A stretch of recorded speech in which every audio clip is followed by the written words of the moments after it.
ನಾನು ನಮ್ಮ ಮಾವರು ಕ್ಯಾದಿಗುಂಟೆ ಮಾಲಿಂಗಪ್ಪ ಮೇಷ್ಟ್ರು ಅವರ ಮಗಳನ್ನ 3ನೇ ಮಗಳನ್ನ ಮದುವೆ ಆದೆ. ಆವಾಗ ನನಗೆ ಈ ವಿಷಯ ಗೊತ್ತಾಯ್ತು. ಅಲ್ಲಿವರೆಗೂ ನನಗೆ ಗೊತ್ತಿರಲಿಲ್ಲ, ಯಾಕಂದರೆ ಇರೋ ಸತ್ಯವನ್ನು ಹೇಳಬೇಕು. ಅದಾದಮೇಲೆ ಅವರ ಒಂದು ವಿಚಾರ ಅದೆಲ್ಲ ನನಗೆ ಹಿಂಗೆ ಪರಿಚಯ ಆಗ್ತಾ ಬಂತು.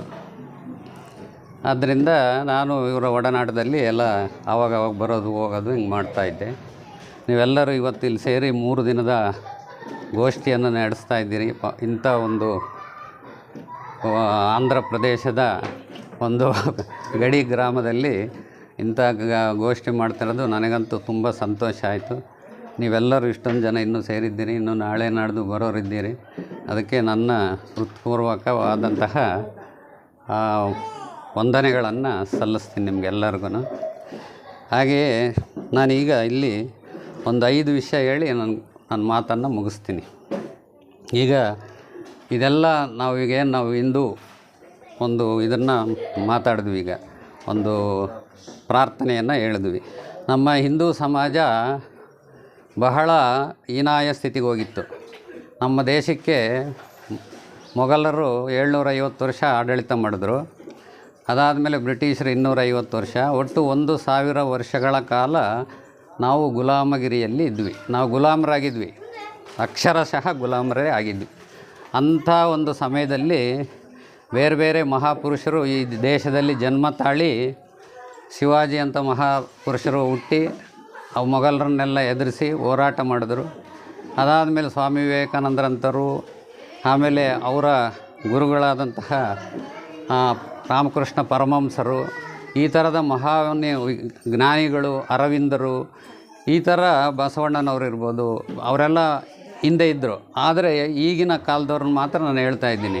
ಶ್ರೀರಾಮ, ಶ್ರೀಕೃಷ್ಣ ಇವರೆಲ್ಲ ನಮಗೆ ಆದರ್ಶ. ವಾಲ್ಮೀಕಿ ಇರ್ಬೋದು, ಬೇರೆ ಬೇರೆ ಸಮಾಜದಲ್ಲಿ ಜನಿಸಿರ್ಬೋದು, ಎಲ್ಲರೂ ನಮ್ಗೆ ಆದರ್ಶ ಆಗಿದ್ದಾರೆ. ನಾವು ಆ ಗುಲಾಮಗಿರಿತನ ಸ್ವತಂತ್ರ ಬಂದು 78 ವರ್ಷ ಆದರೂ ಇನ್ನೂ ನಮ್ಮ ದೇಶದಲ್ಲಿ ಹೋಗಿಲ್ಲ. ನಾವು ಯಾಕೆ ಹೋಗಿಲ್ಲ ಅಂದರೆ, ನಾವು ಈಗಲೂ ಬ್ರಿಟಿಷರ ಅನುಕರಣೆಯನ್ನು ಮಾಡ್ತಾಯಿದ್ದೀವಿ. ಅದಕ್ಕೆ ಒಂದು ಉದಾಹರಣೆ ಅಂದರೆ, ಇಂಗ್ಲೀಷ್ ವ್ಯಾಮೋಹ ನಮಗಿನ್ನೂ ಹೋಗಿಲ್ಲ. ಆದರೆ ನಮ್ಮ ಸ್ವಂತ ಭಾಷೆಯಲ್ಲಿ ನಾವು ಮಾತನಾಡಬೇಕು. ನಾವು ಸ್ವಂತ ಭಾಷೆಯಲ್ಲಿ ಎಷ್ಟು ಜನ ಸೈನ್ ಆಗ್ತಾಯಿದ್ದೀವ? ಇಲ್ಲ. ನಮ್ಮ ದೇಶ ಇರೋದೇ ಹಂಗೆ, ವಿವಿಧತೆಯಲ್ಲಿ ಏಕತೆ. ಬೇರೆ ಬೇರೆ ಭಾಷೆಗಳಿದ್ದಾವೆ, ಬೇರೆ ಬೇರೆ ಉಡುಪಿದೆ, ಬೇರೆ ಬೇರೆ ಆಹಾರ ಇದೆ. ಆದರೆ ಏಕತೆಯಲ್ಲಿ ಒಗ್ಗಟ್ಟು, ಐಕ್ಯತೆ, ಏಕತೆಯಲ್ಲಿ ಐಕ್ಯತೆ, ಇದು ನಮ್ಮ ಮಂತ್ರ ಆಗಬೇಕು. ಅದರಿಂದ ಒಂದು 5 ಅಂಶಗಳನ್ನು ಹೇಳ್ತೀನಿ. ಒಂದು, ಅದಕ್ಕೋಸ್ಕರ ಈ ದೇಶ ಇನ್ನೂ ಗಟ್ಟಿಯಾಗಬೇಕು, ಈ ಹಿಂದೂ ಸಮಾಜ ಇನ್ನೂ ಗಟ್ಟಿಯಾಗಬೇಕು, ಹಿಂದೂ ಮನೆಗಳು ಇನ್ನೂ ಇರಬೇಕು, ಈ ಹಿಂದೂ ಧರ್ಮ ಉಳಿಬೇಕು ಅಂದರೆ ಸಾಮರಸ್ಯದ ಒಂದು ಭಾಗವನ್ನು ನಾವು ಕಾಪಾಡಬೇಕು. ಯಾಕೆ ಸಾಮರಸ್ಯ ಅಂದರೆ, ಇವತ್ತು ನಾವು ನೋಡಿದ್ದೀವಿ, ಕೆಲವು ಜಾತಿ ಜನರನ್ನು ನಾವು ದೂರ ಇಟ್ಟಿದ್ದೀವಿ. ಅದು ಕಳಂಕ, ನಮ್ಮ ಧರ್ಮಕ್ಕೇ ಕಳಂಕ. ಅವರಲ್ಲೂ ರಕ್ತ ಹರಿತಿರೋದು ಒಂದೇ, ನಮ್ಮಲ್ಲೂ ರಕ್ತ ಹರಿತಿರೋದು ಒಂದೇ. ಅವರು ಊಟ ಮಾಡೋದು ಒಂದೇ, ನಾವು ಊಟ ಮಾಡೋದು ಒಂದೇ. ಭಗವಂತ ಅವ್ರಿಗೂ ನಮಗೇನು ಕೊಟ್ಟಿದ್ದಾನೆ, ಎಲ್ಲ ಕೊಟ್ಟಿದ್ದಾನೆ. ನಾವು ಹೇಳ್ತೀವಿ ಸರ್ವೇ ಜನ ಸುಖಿನೋ ಭವಂತು ಅಂತ. ಅದನ್ನು ಆಚರಣೆ ಮಾಡಬೇಕಲ್ಲ, ಕಾರ್ಯಗತಕ್ಕೆ ತರಬೇಕಲ್ಲ. ಸುಮ್ಮನೆ ವೇದಾಂತ ಹೇಳೋದಲ್ಲ, ಅದನ್ನು ನಾವು ನಡೆದು ತೋರಿಸ್ಬೇಕು. ಅದರಿಂದ ನಾವು ನಮ್ಮ ಮನೆಗಳಲ್ಲಿ ಎಷ್ಟು ಜನನ ಹರಿಜನ ಗಿರಿಜನ ಬಂಧುಗಳನ್ನು ನಮ್ಮ ಮನೇಲಿ ಬಿಟ್ಕೊಂತೀವಿ. ಆಮೇಲೆ ಎಷ್ಟು ಜನನ ನಮ್ಮ ದೇವಸ್ಥಾನಕ್ಕೆ ಮುಕ್ತವಾಗಿ ಕರಿತೀವಿ, ಬರ್ರಿ ನೀವು ಒಳಗೆ ಬನ್ನಿ ಅಂತ. ನಾವು ಅವ್ರ ಮನೆಗಳಿಗೆ ಹೋಗ್ತೀವ? ಇದನ್ನು ಆಚರಣೆ ಮಾಡಬೇಕು. ಇದು ಸಾಮರಸ್ಯ ಹೋಗಲಿಲ್ಲ ಅಂದರೆ ಹಿಂದೂ ಸಮಾಜಕ್ಕೆ ಶಕ್ತಿ ಬರೋದಿಲ್ಲ. ಇದು ಸತ್ಯ. ಅದರಿಂದ ಈ ಸಾಮರಸ್ಯವನ್ನು ನಾವೆಲ್ಲರೂ ಸೇರಿ, ಭಾರತೀಯರು ಏನಿದ್ದೀವೋ ಹಿಂದೂಗಳು ಎಲ್ಲರೂ ಒಗ್ಗಟ್ಟಾಗಿ ಇದನ್ನು ಎದುರಿಸಬೇಕಾಗಿದೆ. ಆದ್ದರಿಂದ ಮೊದಲು ನಮ್ಮ ಮನೆಗಳಲ್ಲಿ ನಾವು ಮಾಡಬೇಕು. ನಾನು ಮೊನ್ನೆ ದೀಪಾವಳಿ ದಿವಸ ನಮ್ಮೂರಿನ ಒಬ್ಬ ಹರಿಜನ ಮಹಿಳೆ, ಅಂದರೆ ಮಾದಿಗ ಮಹಿಳೆಯನ್ನು ನಮ್ಮ ಮನೆಗೆ ಕರೆದೆ. ನಮ್ಮ ತಂದೆ ತಾಯಿಗಳು ವಿರೋಧ ಮಾಡ್ತಾಯಿದ್ರು. ನಾನು ಸುಮಾರು ವರ್ಷದಿಂದ ಪ್ರಯತ್ನ ಮಾಡ್ತಾಯಿದ್ದೆ. ಆದರೆ ಅವರು ವಿರೋಧಕ್ಕೋಸ್ಕರ ಅವ್ರು ಬರ್ತಿರ್ಲಿಲ್ಲ. ನಾನು ಕರೆಯೋಕ್ಕೆ ರೆಡಿ ಇದ್ದೆ. ಆದರೆ ಮೊನ್ನೆ ದೀಪಾವಳಿ ದಿನ ನಮ್ಮೂರಲ್ಲಿ ಸೋಮವಾರದ ದಿನ ನಮ್ಮ ಮನೆಗೆ ಪ್ರವೇಶ ಮಾಡಿಸ್ದೆ. ನಮ್ಮ ಮನೆಗೆ ಒಳಗೆ ಬಂದು ನೀವು ಹೋಗಬೇಕು ಅಂತಂದು ಹೇಳಿ ಇದನ್ನು ನಾನು ಮಾಡಿ ನಮ್ಮ ಮನೇಲಿ ತೋರಿಸಿದ್ದೀನಿ. ಆಮೇಲೆ ನಾನು 100 ಮನೆಗಳಿಗೆ ಹೋಗಿದ್ದೀನಿ. ಹರಿಜನ ಗುಡಿಸಲಲ್ಲಿ ಹೋಗಿ ಊಟ ಮಾಡಿ ಬಂದಿದ್ದೀನಿ. ಯುಗಾದಿ ಹಬ್ಬದ ದಿವಸವೂ ಊಟ ಮಾಡಿ ಬಂದಿವಿ. ಇದು ಸಾಮರಸ್ಯ, ಇದು ಮಾಡಬೇಕಾಗಿರೋದು. ಅವರು ಜನನೇ ನಮ್ಮಂಗೆ, ಆದರೆ ಅವರಿಗೆ ಗೊತ್ತಿಲ್ಲ, ಅವ್ರಿಗೆ ತಿಳಿಸಿಲ್ಲ, ಯಾರು ಜ್ಞಾನವನ್ನು ಕೊಟ್ಟಿಲ್ಲ. ಅಜ್ಞಾನದಲ್ಲಿ ಅವರೇನೋ ಇದ್ದಾರೆ. ಹಂಗಂತ ಹೇಳ್ಬಿಟ್ಟು ಅವ್ರನ್ನ ಸರಿ ಮಾಡೋ ಕೆಲಸ ನಮ್ಮದೇ. ವನವಾಸಿಗಳಲ್ಲಿ ಗುಡ್ಡಗಾಡುಗಳಲ್ಲಿ ತಿರುಗಾಡ್ತಾ ಇದ್ದಾರೆ. ಆ ಗುಡ್ಡಗಾಡಿನಲ್ಲಿ ಅವ್ರಿಗೆ ವಿದ್ಯೆನೇ ಗೊತ್ತಿಲ್ಲ, ಅಕ್ಷರ ಜ್ಞಾನ ಇಲ್ಲ. ಅವ್ರನ್ನೆಲ್ಲ ಯಾರು ಮಾಡಬೇಕು? ನಮ್ಮ ದೇಶನ ಸರಿ ಮಾಡೋಕ್ಕೆ ಯಾವುದೋ ದೇಶದವ್ರು ಬರೋಲ್ಲ, ನಾವೇ ಸರಿ ಮಾಡ್ಕೋಬೇಕು. ನಮ್ಮ ಮನೇನ ನಾವೇ ಸರಿ ಮಾಡಬೇಕು, ನಮ್ಮ ದೇಶನ ನಾವೇ ಸರಿ ಮಾಡ್ಕೋಬೇಕು. ಆ ಥರ ಅಥವಾ ನಮ್ಮೂರನ್ನ ನಾವೇ, ನಮ್ಮೂರಿನ ಜನಗಳೇ ಸೇರಿ ಅಲ್ಲಿ ಒಂದು ಐಕ್ಯತೆ ಮತ್ತು ಒಂದು ಒಳ್ಳೆಯ ವಿಚಾರ, ಸದ್ಭಾವನೆಯನ್ನು ಮಾಡಬೇಕಾದ ಕರ್ತವ್ಯ. ಇದು ಸಾಮರಸ್ಯ. ಎರಡನೇದು ಸ್ವದೇಶಿ. ನಾನಾಗಲೇ ಹೇಳಿದೆ, ಸ್ವದೇಶಿ ಅಂದರೆ ನಮ್ಮ ಮಾತೃಭಾಷೆ. ನಮ್ಮ ಈಗ ತಮಿಳ್ನಾಡಿನವರು ತಮಿಳಿನಲ್ಲೇ ಸೈನ್ ಹಾಕಬೇಕು, ತಮಿಳಿನಲ್ಲೇ ಪತ್ರಿಕೆಯನ್ನು ಹೊರಡಿಸ್ಬೇಕು. ಇವತ್ತು ಗೃಹಪ್ರವೇಶ ಆಯಿತು ಅಂದರೆ ಇಂಗ್ಲೀಷ್ ವ್ಯಾಮೋಹ. ಆಂಗ್ಲರು ಅವರೇನು ಬಂದು ಇಲ್ಲಿ ನೋಡ್ತಾರೆ, ಇಲ್ಲಿ ಏನು ನಾವೇ ಇರೋದು, ನಮ್ಮ ಕನ್ನಡದಲ್ಲಿ ಮುದ್ರಣ ಮಾಡಬೇಕು. ಇದನ್ನು ನಾವು ಎಷ್ಟು ಜನ ಮಾಡ್ತೀವಿ? ಮಾಡ್ತಾಯಿಲ್ಲ. ಅವರು ತಮಿಳ್ನಾಡಿನವ್ರು ತಮಿಳ್ನಲ್ಲಿ ಮಾಡ್ಕೊಳ್ಳಿ, ಕೇರಳದವರು ಮಲಯಾಳಂನಲ್ಲಿ ಮಾಡ್ಕೊಳ್ಳಿ, ಹಿಂದಿ ಕಲ್ತಿರೋರು ಹಿಂದಿನಲ್ಲಿ ಮಾಡ್ಕೊಳ್ಳಿ. ಅವ್ರ ಮಾತೃಭಾಷೆ ಯಾವುದಿರುತ್ತೋ, ಜನ್ಮ ತಾಳಿದ ತಕ್ಷಣ ತಾಯಿ ತಂದೆ ಏನು ಮಾತಾಡ್ತಾರೋ ಅದೇ ಮಾತೃಭಾಷೆ, ಅದರಲ್ಲಿ ನಾವು ಮಾತಾಡಬೇಕು. ಆಮೇಲೆ ನಮ್ಮ ಉಡುಪನ್ನು ನಾವು ಹಾಕಬೇಕು. ನಾವು ಇಂಗ್ಲೀಷರ ವ್ಯಾಮೋಹ ಅಂತ ನಾನು ಹೇಳಿದ್ನಲ್ಲ, ಈಗಲೂ ನಾವು ಪ್ಯಾಂಟು ಸೂಟು ಬೂಟು ಹಾಕ್ತೀವಿ. ಅಲ್ಲಿ ಚಳಿಗಾಲ, ಚಳಿ ಜಾಸ್ತಿ, ಅದಕ್ಕೆ ಅವರು ಬೆಚ್ಚಗಿರೋಕ್ಕೆ ನಮ್ಮನ್ನು ಆಡಳಿತ ಮಾಡಿದ್ರಲ್ಲ 250 ವರ್ಷ. ನಾವು ಗುಲಾಮರಾಗಿದ್ವಿ. ಅವ್ರು ಬಂದವರೆಲ್ಲ ಬೂಟು ಶೂಟ್ ಹಾಕ್ಕೊಂಡು ಬರೋರು, ಅವ್ರು ನೋಡಿ ನಮ್ಮವರೆಲ್ಲ ಅನುಕರಣೆ ಮಾಡ್ಕೊಂಬಿಟ್ರು. ಅದು ಈಗಲೂ ಹೋಗಿಲ್ಲ. ನಮ್ಮದು ನಿಜವಾದ ಇದೇನೆ ಪಂಚೆ, ಈ ಶರ್ಟು. ನಮ್ಮದು ಇಲ್ಲಿ ಬಿಸಿ ವಾತಾವರಣ, ನಮ್ಮ ಭಾರತ. ನಮ್ಮ ದೇಶದಲ್ಲಿ ಗಾಳಿ ಚೆನ್ನಾಗಿರಬೇಕು, ಆರೋಗ್ಯವಾಗಿ ಚೆನ್ನಾಗಿರಬೇಕು ಅಂದರೆ ಈ ಉಡುಪನ್ನು ಧರಿಸ್ಬೇಕು. ಇದು ಸ್ವದೇಶಿ. ಎಲ್ಲಿವರೆಗೂ ಅಂದರೆ ನಮ್ಮ ಮನೆಯಲ್ಲಿ ನಾವು ಸ್ವದೇಶಿ ವಸ್ತುಗಳನ್ನೇ ಬಳಸಬೇಕು. ಆಮೇಲೆ ಸ್ವದೇಶಿ ಇದನ್ನು ಉತ್ಪನ್ನಗಳನ್ನು ಈಗಿನ ಸರ್ಕಾರ ಮಾಡ್ತಾಯಿದೆ. ಸೊ ಈಗ ಯುದ್ಧ ವಿಮಾನಗಳಿರ್ಬೋದು, ಬೇರೆ ಬೇರೆ ಔಷಧಿಗಳಿರ್ಬೋದು, ಆಮೇಲೆ ಬೇರೆ ಬೇರೆ ಇದಿರ್ಬೋದು, ಎಲ್ಲ ಸ್ವದೇಶಿ ನಮ್ಮ ದೇಶದಲ್ಲೇ ತಯಾರು ಮಾಡಿ ಈಗ ಬೇರೆ ದೇಶಕ್ಕೆ ಕಳಿಸ್ತಾ ಇದ್ದೀವಿ. ಈ ಇಷ್ಟು ಶಕ್ತಿ ಬಂದಿದೆ ನಮ್ಮ ದೇಶಕ್ಕೆ. ಇನ್ನೂ ಬರಬೇಕಂದ್ರೆ ನಾವು ಸ್ವದೇಶಿಯನ್ನು ಆಚರಣೆ ಮಾಡಬೇಕು.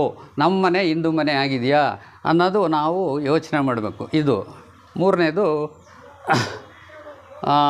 ಮೂರನೇ ವಿಚಾರ ಪರಿಸರ ಸಂರಕ್ಷಣೆ.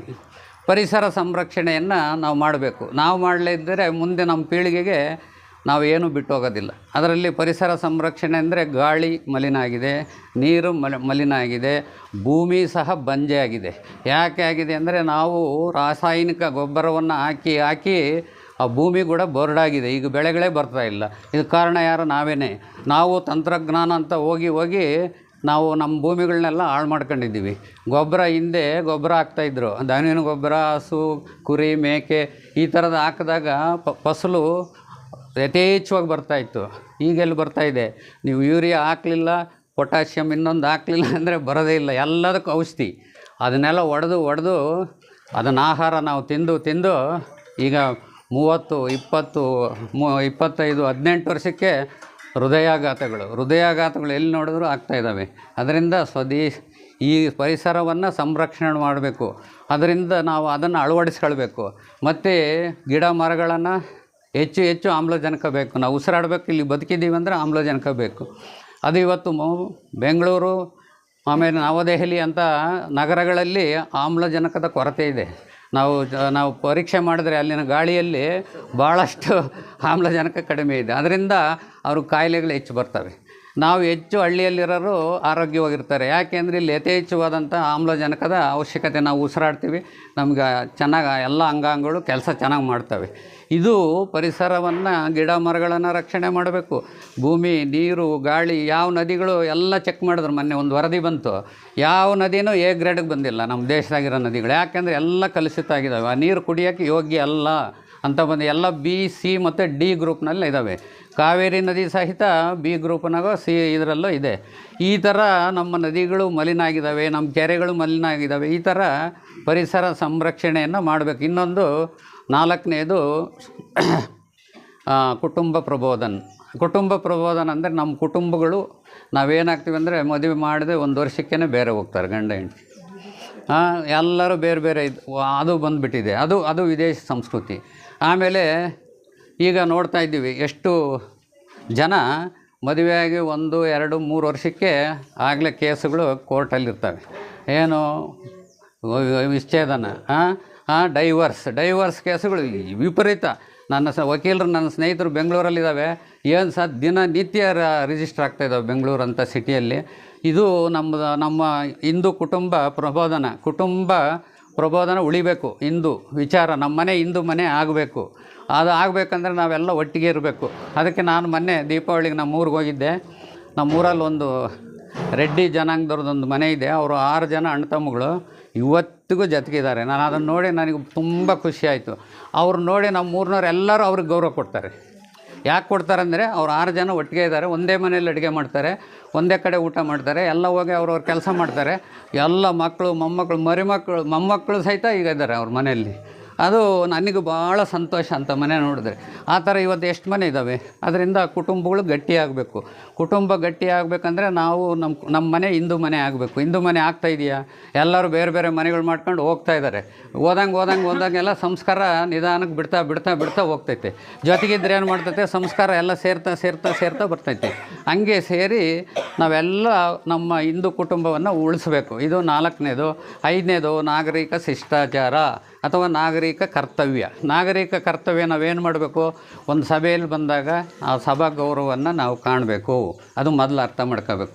ನಾವೆಲ್ಲಿದ್ದೀವಿ, ಇಲ್ಲಿ ಬಂದಾಗ ನಾವು ಏನು ಮಾಡಬೇಕು, ನಮ್ಮ ಮೊಬೈಲನ್ನು ನಾವು ಸ್ವಿಚ್ ಆಫ್ ಮಾಡ್ಕೋಬೇಕು ಅಥವಾ ಸೈಲೆಂಟ್ಗೆ ಹಾಕಬೇಕು. ಸಭಾ ಮರ್ಯಾದೆಗೆ ಗೌರವ ಕೊಡಬೇಕು. ಇದು ನಾಗರಿಕ ಶಿಷ್ಟಾಚಾರ. ಈ ನಾಗರಿಕ ಶಿಷ್ಟಾಚಾರವನ್ನು ನಾವೇ ಪಾಲಿಸಿಲ್ಲ ಅಂದರೆ ನಮ್ಮನ್ನು ನೋಡಿದ ಹುಡುಗರನ್ನ ಏನು ಮಾಡ್ತಾರೆ, ನಮ್ಮನ್ನು ನೋಡೇ ಕಲಿಯೋದು. ಅವರು ಪಾಲಿಸೋದಿಲ್ಲ. ಆಮೇಲೆ ಇಲ್ಲಿ ಧೂಮಪಾನ ಮಾಡಬಾರ್ದು ಅಂತ ಬೋರ್ಡ್ ಹಾಕಿದರೆ ಅಲ್ಲೇ ಬೀಡಿ ಸಿಗರೇಟ್ ಎಳಿತಾ ಇರ್ತಾರೆ. ಆಮೇಲೆ ಬಸ್ಸಲ್ಲಿ ಹೋಗ್ತಾಯಿದ್ರೆ ಬೀಡಿ ಸಿಗರೇಟ್ ಸೇದಬಾರ್ದು ಅಂತ ಇದೆ, ಸರ್ಕಾರದ ನಿಯಮ ಇದೆ. ಆಮೇಲೆ ಅದನ್ನು ಅವ್ರನ್ನೆಲ್ಲ ಎಲೆಕ್ಟ್ ಮಾಡಿದ್ದು ಯಾರು? ನಾವೇ ಪ್ರತಿನಿಧಿಗಳಾಗಿ ಕಳಿಸಿದ್ದೀವಿ ವಿಧಾನಸಭೆಗೆ. ಅವರು ಶಾಸನ ಮಾಡಿದಾಗ ಅದನ್ನು ನಾವು ಪಾಲಿಸಲಿಲ್ಲ ಅಂದಮೇಲೆ ಮತ್ತು ಯಾರು ಪಾಲಿಸ್ತಾರೆ? ನಾವೇ ಮಾಡಬೇಕಾಗಿದೆ ಅದನ್ನು. ಆಮೇಲೆ ಹೆಲ್ಮೆಟ್ ಹಾಕ್ಕೊಂಡು ಹೋಗ್ಬೇಕು. ಅದು ನಮಗೆ ಆರೋಗ್ಯಕ್ಕೆ ಒಳ್ಳೆಯದು. ನಮಗೆ ಏಟಾಗೋದು ಕಾಲಿಗೆ, ಇನ್ನೊಂದಕ್ಕೆ, ತಲೆಗೆ ಅಥವಾ ಏನಕ್ಕನ್ನ ತಲೆ ಸೇಫ್ಟಿ ಇರಬೇಕು. ಯಾಕಂದರೆ ಈ ಭಾಗಗಳು ಚೆನ್ನಾಗಿದ್ದರೆ ಮನುಷ್ಯ ಇನ್ನು ಕಾಲಿಗೆ ಏನನ್ನಾದರೂ ಸರಿ ಮಾಡ್ಕೋಬೋದು, ತಲೆ ಸರಿ ಮಾಡೋಕ್ಕಾಗಲ್ಲ. ಅದಕ್ಕೋಸ್ಕರ ಹೆಲ್ಮೆಟ್ ತಂದಿದೆ ಸರ್ಕಾರ. ಅದಕ್ಕೆ ನಾವು ಹೆಲ್ಮೆಟನ್ನು ಧರಿಸಲೇಬೇಕು 2 ವೀಲರ್ನಾಗ ಹೋದಾಗ. ಇವೆಲ್ಲ ನಾಗರಿಕ ಶಿಷ್ಟಾಚಾರಗಳು. ಆಮೇಲೆ ಬಸ್ಸಲ್ಲಿ ಈಗ ವಯಸ್ಸಾದವ್ರು ಯಾರೋ ಬರ್ತಾ ಇರ್ತಾರೆ, ಅವಾಗ ನಾವು ಯುವಕರಿದ್ದೀವಿ, ಅವ್ರಿಗೆ ಸೀಟ್ ಬಿಟ್ಕೊಡ್ಬೇಕು. ಅದು ಗೌರವ, ನಮ್ಮ ಧರ್ಮದ ಅದು ಸಂಕೇತ. ಈ ಥರದ ಕೆಲಸಗಳು ನಾವು ಮಾಡ್ತಾಯಿದ್ದೀವ. ಹೀಗೆ ನಾಗರಿಕ ಶಿಷ್ಟಾಚಾರ ಹೇಳ್ತಾ ಹೋದರೆ ಬೇಕಾದಷ್ಟಿದ್ದಾವೆ. ಅದರಿಂದ ಈಗ ಸರ್ಕಾರನೂ ಏನು ಮಾಡಿದೆ ಅಂದರೆ ಹೆಲ್ಮೆಟ್ ಯಾರೂ ಹಾಕಲ್ಲ ಅಂತ ಹೇಳ್ಬಿಟ್ಟು ಅವ್ರಿಗೆ ಫೈನ್ ಬೀಳ್ತಾ ಇದೆ. ಇವಾಗ ಜನ ಬಗ್ತಾ ಇದ್ದಾರೆ. ದಂಡಂ ದಶಗುಣಂ ಅಂತೆ. ಕೋರ್ಟ್ಗೂ ಅಷ್ಟೇ. ಇಲ್ಲಿ ಊರಾಗೆ ಪಂಚಾಯತಿ ಮಾಡ್ಕೊಂಡು ಅಣ್ಣ ತಮ್ಮಗಳು ಅನ್ಯೋನ್ಯವಾಗಿ ಹೋಗ್ರಪ್ಪ ಅಂದರೆ ಹೋಗೋದಿಲ್ಲ. ಕೋರ್ಟ್ಗೆ ಹೋದಾಗ ಅಲ್ದು ಕೋರ್ಟ್ ದಂಡ ಹಾಕಿದಾಗ ಅದು ಬೇಕಾದ್ರೆ ದಂಡ ಕಟ್ತಾರೆ. ಕೋರ್ಟ್ ಶಿಕ್ಷೆ ಏನು ಕೊಡ್ತಾಯಿದ್ದು ಗೊತ್ತಾ? 1 ಲಕ್ಷ ಅಥವಾ 10 ಲಕ್ಷ ದಂಡ, ಇಷ್ಟು ವರ್ಷ ಸಜ್ಜೆ. ದಂಡ ಯಾಕೆ ಹಾಕ್ತಾರೆ? ಅದಕ್ಕೆ ಬೆಲೆ ಇದೆ, ದುಡ್ಡಿಗೆ. ಅದಕ್ಕೆ ಬೆಲೆಯನ್ನು ತೋರ್ಸೋಕ್ಕೆ. ಅದರಿಂದ ನಾವು ಇವನ್ನ 5 ಪಾಲಿಸೋಣ. ನಾವು ನಾಗರಿಕರಾಗಿ ಈ ದೇಶದ ಪ್ರಜೆಗಳಾಗಿ ಇವು 5 ಪಂಚ ಪರಿವರ್ತನೆ ಅಂದರೆ ಇವನ್ನೆಲ್ಲ ಪಾಲಿಸಿದ್ರೆ ಸಮಾಜ ಪರಿವರ್ತನೆ ಆಗ್ತೈತೆ. ಸಮಾಜ ಪರಿವರ್ತನೆ ಅಂದರೆ ನಮಗಿನ್ನ ಚಿಕ್ಕವರು ನಮ್ಮನ್ನು ನೋಡಿ ಅದನ್ನು ಕಲಿತಾರೆ.